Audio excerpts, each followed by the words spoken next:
Welcome to this week's podcast episode. I brought on my friend Alex. Alex, welcome to the show. Thank you so much for having me. Super, super excited. Give us a little background. Where do you live and what do you do? So I currently live on the west coast of Canada in British Columbia, and by trade I am a writer. But I'm kind of becoming a jack of all trades in the creative industry. But that's kind of my main go-to is writing. I think that's actually, I can totally relate to you as being the creative or the artist. That I feel like, I love photography and I love podcasting and writing. And so how do you kind of balance all of those things?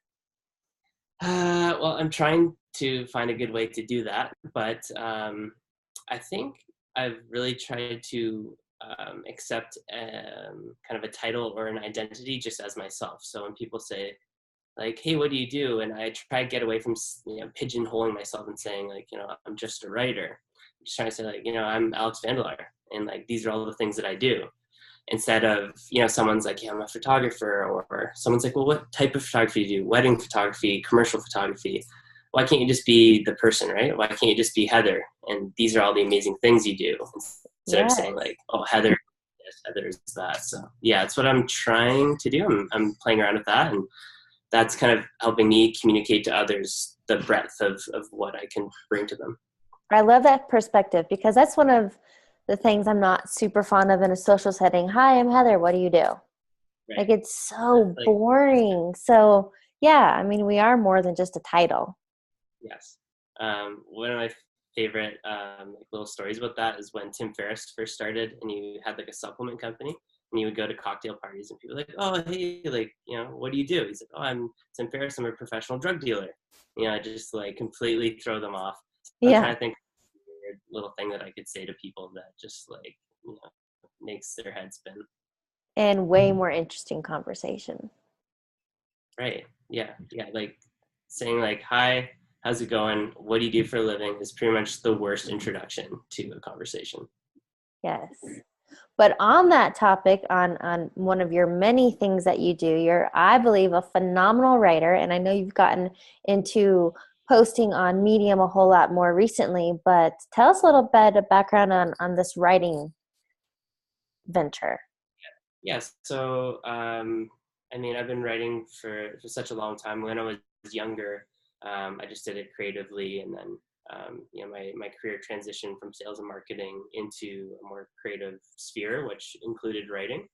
And I'm going through a little bit of a transition again in my life. That it's I've kind of went out on the edge and jumped off the cliff once again. And in order to help myself understand it and also try to convey some of the value that I'm going through to others, I've tried to document that on Medium. So I've been writing a blog post a day, and kind of the main theme that I have in my mind or that I encounter is, okay, how can I share this with people, and how can I work it out in my own mind on screen? Okay, but you kind of brushed over that. What is this big new transition in life that maybe just even solidified today? Yeah. So I've done this before, but I'm transitioning away from my 9-to-5 job and fully embracing a entrepreneurial role once again. So I did this when I was younger. This is kind of how I transitioned from sales and marketing. I had an amazing job, and super grateful for it. Learned so much, quit it, went to India. Long story short, became a writer.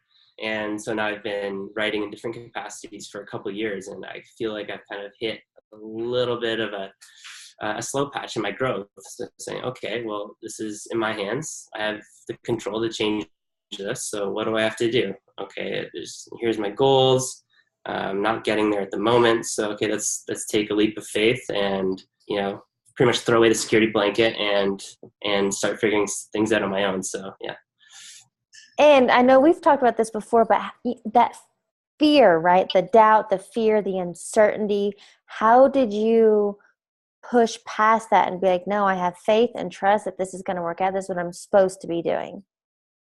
It's not easy. However, it's much easier than the first time I did it. And I think it's going to be even easier the next time I do it. So I think you kind of build up little internal muscle. And you went skydiving. I've gone through that experience myself. I think if I went skydiving again and I understand the entire process and I know everything's gonna be okay, I would not be as scared. So I think the hardest thing for anyone, and myself included, was taking that first leap.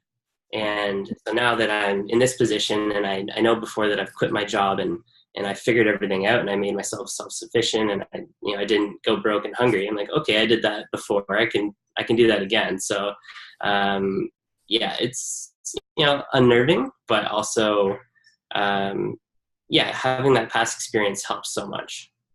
Yeah, and it is liberating. I totally agree. Taking those first steps is tough. And then I feel myself, I almost get an adrenaline, kind of like a high off of the excitement and the rush and, okay, what can I accomplish next? Yeah, like literally even, okay, see, you mentioned today kind of was a surprise last day for me. I was kind of, finishing up at my current job. And so today was actually, the final day, and I walked out, and it's almost like you can feel it in your body. You're like, okay, all right, kind of, let's do this. It's, you kind Yeah. of, yeah, it's a great feeling. So exciting. And what I really want to talk about today, the article that you posted recently was all about 100 days to evolve. Hmm. What does that mean? Yeah, so one of the references that I use in the article is, everyone talks about changing a habit, and there's different measurements, but a lot of people will say pretty much a month, give or take, some days or some weeks. That's how long you need to do something to change yourself. And I've done many things for a month and not continued with it, like going to the gym every day. I've gone to the gym every day for a month and then not gone for 3 months. Okay, well, that didn't work. So, as I go through this next big transition, there's a lot of things that I want to take on in my life and a lot of things that I want to be. So, okay, let's give myself a little bit more time than, 3 weeks, 30 days. Let's make it 100. It's not a sprint, have a little bit more room to stretch, a little bit more room for ups and downs, and just document the entire process and really be conscious from day 1 to day 100 of actively trying to shift into a different state or a different person. What day are you on right now? So today's day 12. Okay. So you're still early on. And what are you evolving? What are you trying to change or transform into? Well, I have a couple different areas of improvement, so to speak, that I'm trying to move towards. But I would say the overall trend is this mindset of needing someone else to succeed and being able to succeed on my own. And so that's kind of that transition from, yeah, I need to work for someone else to be very successful, to, yeah, I can do this on my own. And one of the other underlying trends is probably a transformation or an evolution from a state of scarcity to a state of abundance. And that's from everything from, money, obviously, is the first thing people think of, but it relates to food, it relates to sleep, it's everything. And you touched on it, mindset. So what do you think is happening for you? Are you strengthening that mindset muscle? How are you going to keep yourself on track? A decision you made? Like, what is it?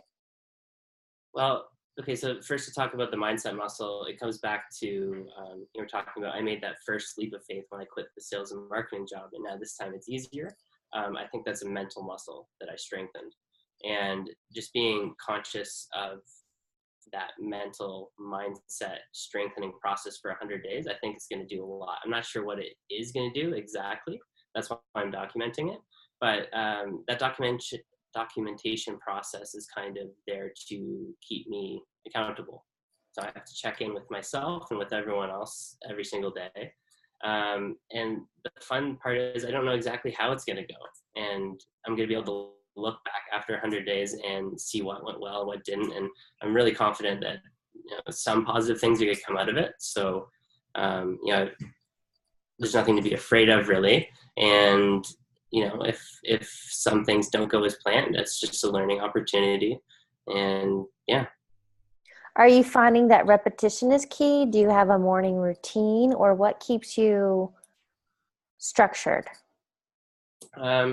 So I do have a morning routine, and it actually varies as to what I do. At my, I would say, peak of morning routines, I was doing about an hour and a half or 2 hours every morning, and it almost became a stress point to try and fit that into my day every day. So I was meditating, I was reading, I was writing, I was visualizing, I was working out. And this was every single morning.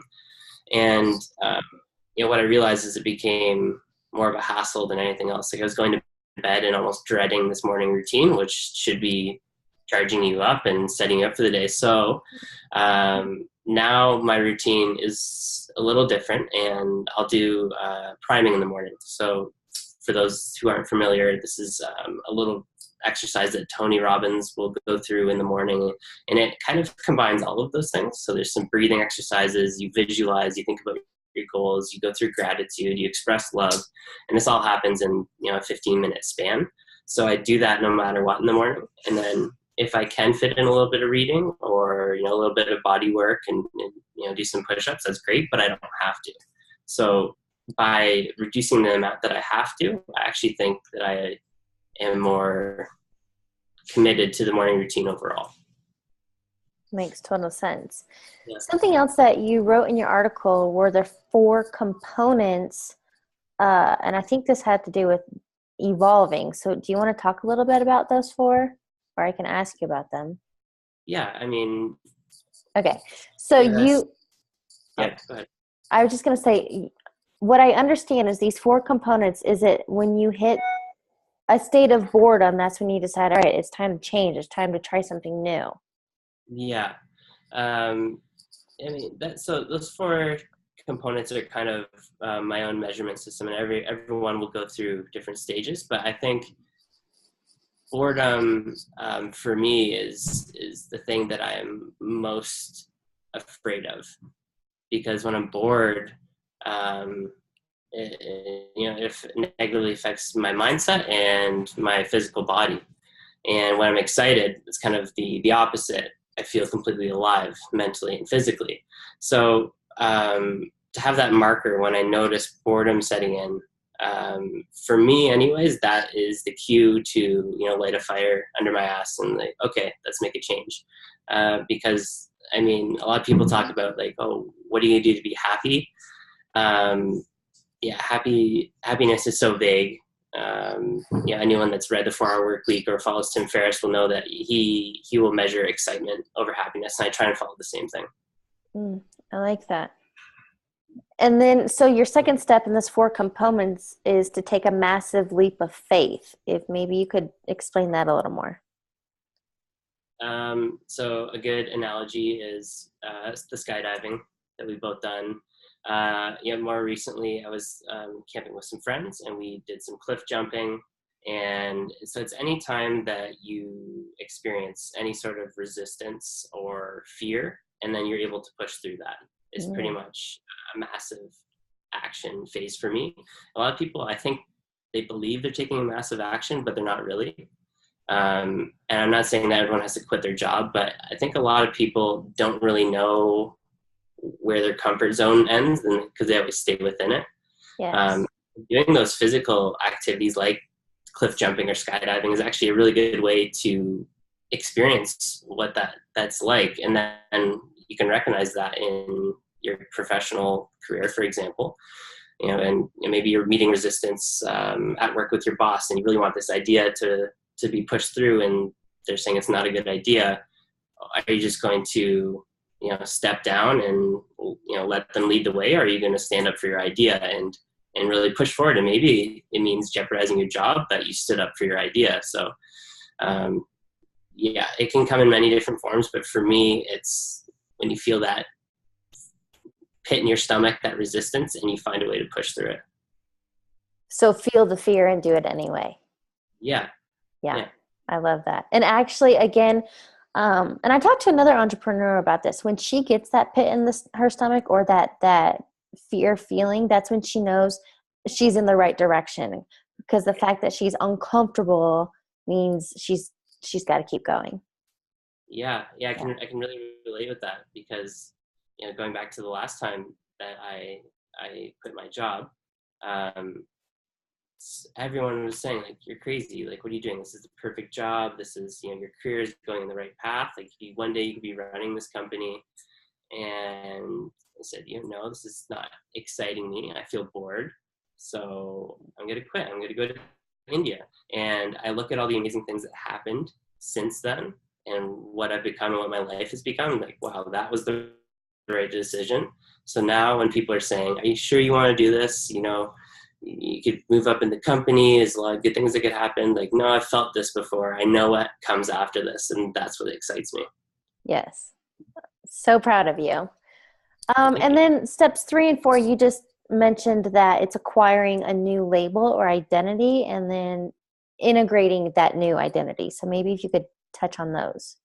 Yeah, I've been thinking a lot about identities recently. Actually, we had a meetup at my house last night for a group. It's called the Be Better group. It's mostly centered here in Kelowna. And we were blessed by the presence of a gentleman named Jacob Pasterfield, and he's a sound healer, and he talks so much about what we say out loud and how that physically affects us. So all the time, a good example, someone's like, you know, like, I just don't really have a good memory. I can never remember anything. So they just say that over and over again, and they're constantly putting those vibrations out. And your body will listen to what you're saying, and it will take that on, and you will physically have a worse memory if you keep telling yourself that. And there's a lot of different ways you can identify yourself. Some people say, oh, I'm a natural athlete, or, you know, I'm just really good at music.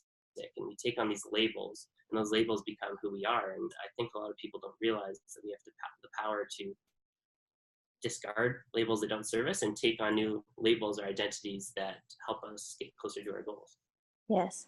And what you mentioned there is so powerful because language, I mean, language is everything because what we speak, we become. Our Yeah, thoughts become our beliefs. it's so crazy. I'm not sure who first introduced me to the idea. Like Tony talks about it so much in his books and obviously in person. But you know, once you're conscious of that and you're listening to other people, and you know, they walk in, you know, Monday morning and they're like, oh, you know, I'm just so tired, I just don't want to do this. And then you pick up on that. It's like, why are you doing that to yourself? Like, you're already setting yourself up for failure just by the words that you're speaking. Yes.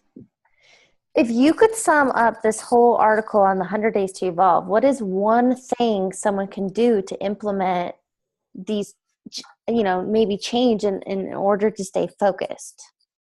I think identity is at the core, and it is really kind of taking some time to sit with yourself and analyze who you are or what your identity is right now. And a lot of times that's not evident quickly, but ask other people, like, who do you think I am? And then ask yourself through journaling and you know, different methods. And then take a step back and say, okay, well, what do I really want to accomplish? And who do I need to be in order to accomplish Mm. that? And really it's not a quick decision. Really take some time and think it over and live with it and visualize it. And once you know who you need to be, you say, okay, well, let's say this is old Alex and that's not serving me anymore. And really say, okay, this is who I need to be, and give that new identity a name or a feeling or an image, and just live that every day. So every morning you wake up and say, mine is like, often it's like, I'll revert to, you know, one of my identities might be Alexander the Great. You know, if I ever find myself slipping and, you know, maybe going to old habits, like, no, that's like my old habits, my old identities. Just remember Alexander the Great, and then all of a sudden you get back into state and you change your mindset. And yeah, so if you want to implement one thing, literally just take your old title, throw it out the window, and find your new title, and just embrace it every single day. Love it. And Alexander the Great, like that's awesome. Good for you. I actually, for myself, and it's a high school nickname, but I've been using it a lot more recently. And anytime I'm kind of feeling the doubt or maybe I can't do this, and then I pop into, I am hot cakes. Like I can do this. I'm hot cakes. And that's just kind of my Yeah, Wonder Woman move. if I remember correctly, you announced that to a large group of people. Yeah. Yeah. And actually at every recent seminar, people kept calling me that. So whatever. Okay. So enough about me. I want to wrap this up. I love to do at the end of each interview rapid fire questions. So this is just, kind of whatever comes to mind, go with it. Cool. What is a quote or motto that you live by? How you do anything is how you do everything is something that I come back to a lot. And it just reminds me that the little things do add up.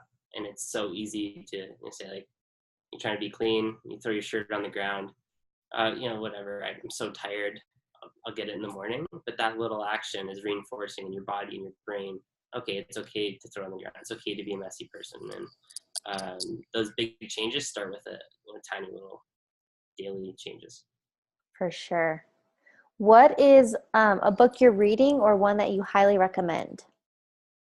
So I'm reading a whole bunch of different books right now, but I think the one that has my attention most is Radical Acceptance by Tara Brach.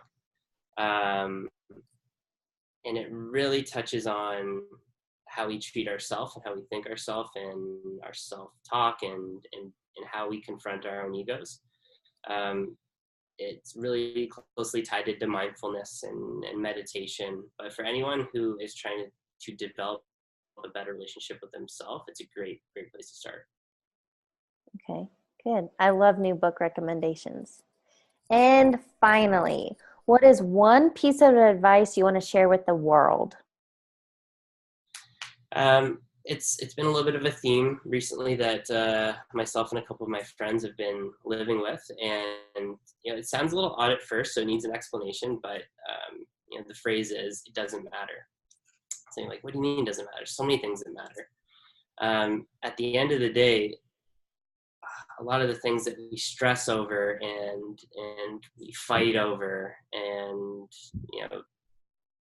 it just doesn't matter at the end of the day. All that matters is your process in being a good person, and don't stress over, even things like how much you have in your bank account, or what you've accomplished this week. And it's like we just only have one life to live, and we're trying to be a good person and help other people. There's so many things in our life that don't matter, that are self-constructed. Flipping through the news, there's so many things that don't matter. So just focus on what matters to you. And for me, a lot of times it comes back to, okay, just be a good person, trying to help other people. Great note. Alex, thank you so much for joining me for this week's episode and sharing your story. Thanks, Heather.